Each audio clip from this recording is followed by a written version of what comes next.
Hello friends, welcome to Jenny's Cartoons. இன்னைக்கு நம்ம Naruto Shippuden லெவல்ல எபிசோட் 462 தாங்க பார்க்க போறோம். இந்த எபிசோட் வேற லெவல்ல இருக்குன்னு சொல்லி ஆகணும். சொல்ல பார்த்தா வீடியோக்குள்ள டைரக்டா என்ட்ரி ஆயிக்கலாம்.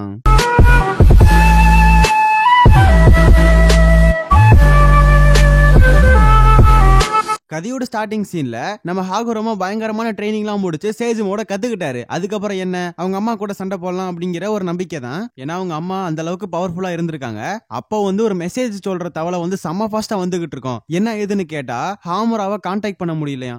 அதுக்கப்புறம் ஹாகுரோமாவும் அங்க போயிருவாரு. அங்க போனதுக்கு அப்புறம் மக்கள் எல்லாத்தையும் வேற ஊருக்கு அனுப்பி விட்டுட்டு இருக்காரு. இதன் காரணம் என்ன அப்படின்னு பார்த்தா இவங்க அம்மா ரிச்சுவலுங்கிற பேர்ல எல்லாத்தையும் அந்த மாதிரி பண்ணிருவாங்களோங்கிற ஒரு பயம். அதனாலதான் எல்லாத்தையுமே அந்த சைடு அனுப்பி விட்டுட்டு இருக்காரு. அடுத்து என்ன ஹாகுரோமா அவங்க அம்மா மீட் பண்றதுக்காக போவான். அண்ட் போறப்ப அங்க போனதுக்கு அப்புறம் கண்டிப்பா பெரிய பிரச்சனை கூட ஆகலாங்கிற காரணத்தினால காமமாரு அங்க நிறுத்தி விட்டு போக சொல்லுவான். அவனும் அதுதான் சரி அப்படிங்கிற மாதிரி சொல்லுவான். அண்ட் போறதுக்கு முன்னாடி ஒரு சீல் டேக் ஒன்னு கொடுப்பான். அந்த டேக் காலகாலமா காத்துட்டு வந்துகிட்டு இருந்தாங்க.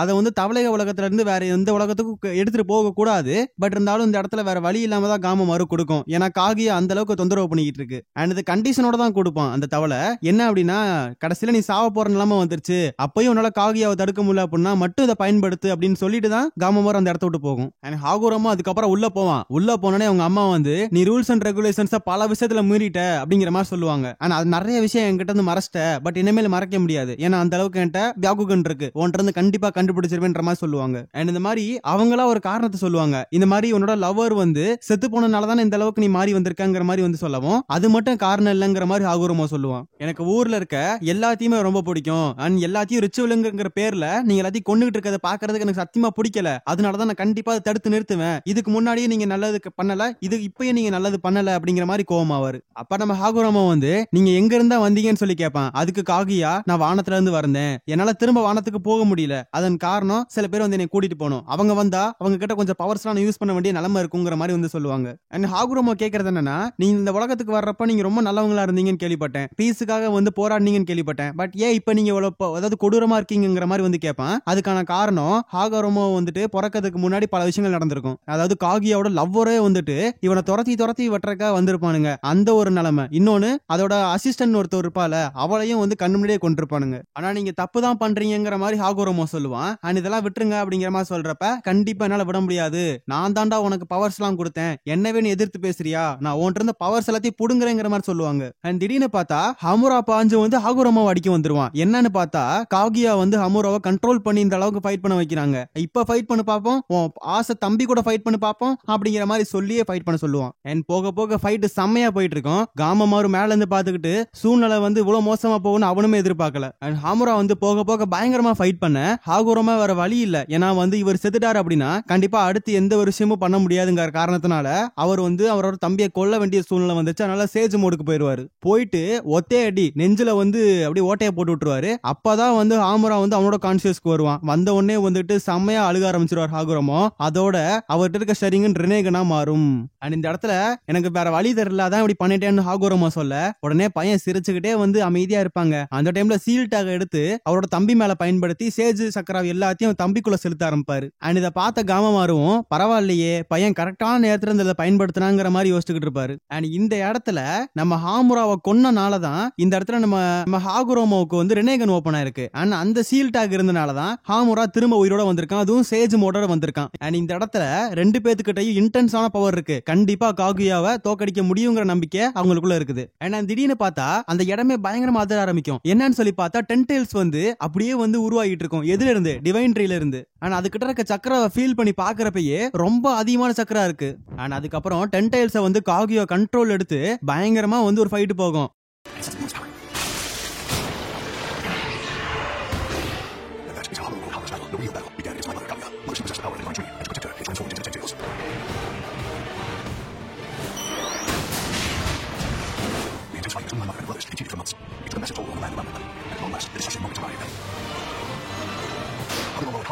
ஒரு நாள் இல்ல 2 நாள் இல்ல பல மாசம் அந்த ஃபைட் போயிட்டே இருக்கும். அண்ட் நிக்காம அந்த ஃபைட் போயிட்டே இருக்கும். ஒரு சமயத்துல எப்படியோ வந்து விட்டு கொடுக்காம அண்ணன் தம்பி சேர்ந்து எப்படியோ அவங்க அம்மாவை சீல் பண்ணிடுவாங்க. அண்ட் அந்த கேப் கிடைச்சு அவங்க சீல் பண்ண போயிருப்பாங்க பாத்தீங்களா, அந்த கேப்ல தான் வந்து காகுயா பிளாக் ஜெட்ஸுவை இந்த உலகத்துல விட்டுட்டு போயிருப்பாங்க. அதை யாருமே நோட்டீஸ் பண்ணிருக்க மாட்டாங்க. அண்ட் அதுக்கப்புறம் அவங்க அம்மாவை சீல் பண்றத வந்து பிளாக் ஜெட்ஸுமே கீழே இருந்து பாத்துக்கிட்டே இருக்கும். அதுக்கப்புறம் கம்ப்ளீட்டா சீல் பண்ணி அவங்க அம்மாவை எப்படி அடைச்சிருவாங்க. அதுக்கப்புறம் இந்த 10 டெய்ல்ஸ்ங்கிற மேட்டரை அப்படி 9 டெய்லா பிரிச்சு யூஸ்ஃபுல்லா மாத்துறேங்கிற மாதிரி ஹாகுரோமோ சொல்லுவாரு. அண்ட் அதுக்கப்புறம் டிவைன் ட்ரீல பல வருஷமா பல பீப்புள்ஸ் வந்து மாட்டி கிடப்பாங்கல்ல, அவங்கள எல்லாத்தையுமே இந்த இடத்துல ஹாகுரோமோ ரிலீஸ் பண்ணி விட்டுருவாரு. ஆனா அந்த டைம்ல ஹாமுரா வந்து அவங்க அம்மா மேல ரொம்ப பாசமா இருந்திருப்பான். ஏன்னா ஒரு தனி உமனா இருந்து இவ்வளவு தூரம் அவங்கள வந்து 2 பேத்தி வளர்த்திருக்காங்க. அதையும் தாண்டி இந்த கண்ட்ரோல் எடுக்கிறப்ப காகியோட ஒவ்வொரு தாட்ஸுமே வந்து ஹாமுராக்கு வந்து போயிருக்கும். ஆனா அதனால ஹாமுரா வந்து அவங்க அம்மா கூட இருந்துக்கிறேன், அங்கேயே இருந்து அம்மாவை பாத்துக்கிறேங்கிற மாதிரி வந்து சொல்லுவான். ஓகே அப்படின்னு சொல்லிட்டு ஹாகுரோமோவுமே வந்து அந்த சீல் மேல நிக்க வச்சு அவனுமே வந்து அங்க அனுப்பி விட்டுருவான். அண்ட் போறப்ப வந்து நீ அடிக்கடி வந்துட்டு போகணும் அப்படிங்கிற மாதிரி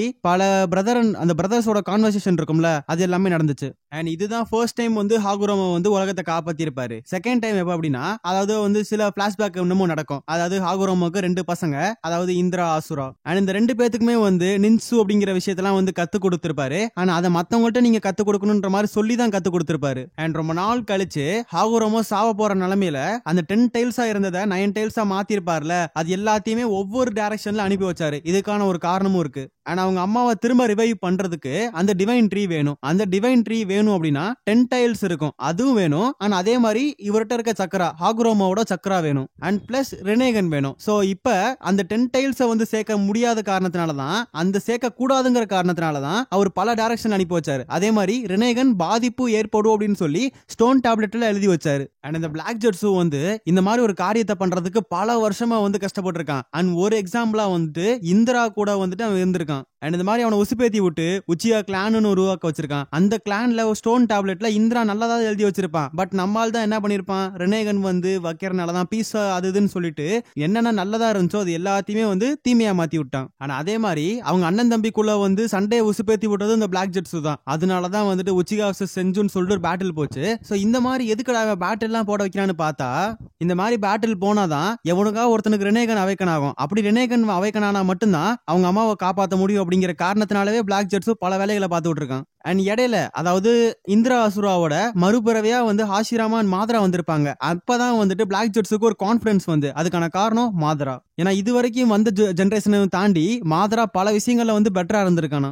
கடைசியில எப்படியோ ஹாஷிராமா கிட்ட தோத்து போயிருப்பான். ஆனா அந்த இடத்துல அவன் தோத்தெல்லாம் போல, அதாவது செத்து போகிற மாதிரி காட்டியிருப்பானுங்க. அதனால அசால்ட்டா அவன் வந்து அந்த சாவுல இருந்து எஸ்கேப் ஆயிட்டான். ஆனா அதுக்கப்புறம் தான் மாதரா இந்த மாதிரி வந்து ஹாஷிராமாவோட செல்ஸ் எல்லாம் யூஸ் பண்ணி தான் ஒயிட் ஜெட்ஸு அப்படிங்கிற விஷயத்தையே உருவாக்கி இருப்பான். கிட்டத்தட்ட பிளாக் ஜெட்ஸு பொறுமையா தான் அதை வந்து பண்ண நினைச்சிருப்பான். பட் மாதரா அதை முன்னாடியே முடிச்சு காட்டியிருப்பான். அண்ட் மாதரா பின்னாடி இருந்து பிளாக் ஜெட்ஸு ஒவ்வொரு மூவ்மெண்ட்டும் பண்ணியிருக்கான். அதாவது ஒபிட்டோ மூலியமா இருக்கட்டும் எல்லாமே. ஏன்னா அக்கட்சுக்குன்னு ஒன்று வச்சுதான் அவனுங்க டெய்ல்டு பீஸ் எல்லாத்தையும் சேர்த்துனானுங்க. ஆனா அதுக்கப்புறம் வார் நடந்த இடத்துல மாதரா வந்தான். மாதரா வந்த இடத்துல என்ன ஆச்சு, ரெனேகன் ஒண்ணு கிடைச்சிச்சு. அண்ட் இதெல்லாம் தாண்டி ஒரு பெரிய மேட்டர் இருக்கு. அது என்னன்னா, பெரிய லெவல் சக்கரா இருந்தா மட்டும்தான் இந்த இன்ஃபினிட் சுக்கியோமி ரெனேகன் இது எல்லாத்தையும் சேர்த்து தான் வந்துட்டு காகியா ரிவைவ் பண்ண முடியும். ஆனா அதுக்காகவே தான் அந்த வார்லாம் டிக்ளேர் பண்ணி இவ்வளவு பெரிய அதாவது கூட்டத்தை கேதர் பண்ணி இவங்கள்ட்ட சக்கராவில ஆட்டிய போட்டு இப்ப காகுயாவை கொண்டு வந்திருக்காங்க. அண்ட் காகுயா இந்த இடத்துல வந்துட்டு ஹாகுரோமோ ஹமுரா நீங்க 2 பேரும் எனக்கு தான் சொந்தம், நீங்க 2 பேரும் என் பசங்கடா அப்படின்னு சொல்லிட்டு அப்படியே டெரரா பாக்குறதோட இந்த எபிசோட முடிக்கிறாங்க. இந்த எபிசோட் எப்படி இருக்குன்னு சொல்லி மறக்காம கமெண்ட் செக்ஷன்ல சொல்லுங்க. ஓகே ஃப்ரெண்ட்ஸ், நெக்ஸ்ட் எபிசோட்ல மீட் பண்ணலாம்.